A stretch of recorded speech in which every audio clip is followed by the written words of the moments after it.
আসসালামু আলাইকুম ভাই বোনেরা, আপনারা সবাই কেমন আছেন? আমি তো আপনাকে দোয়ায় ভালোই আছি।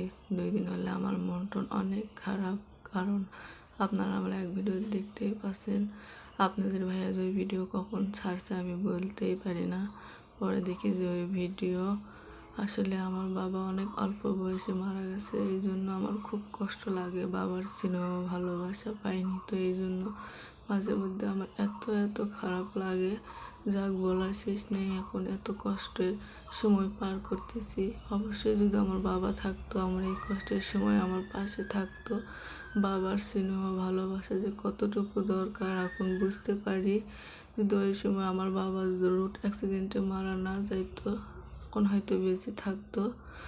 আসলে খুব খারাপ লাগে, মাঝে মধ্যে আমি খুব ইমোশনাল হয়ে যাই। এই যে আপনাদের সাথে ভয়েস দিয়েছি, এটা আমি খুব কষ্ট পাচ্ছি, কারণ আমার বাবা নেই, এই জন্য পৃথিবীতে কেউ নেই। আমি এখন এটাই মনে করি, বাবার ভালোবাসা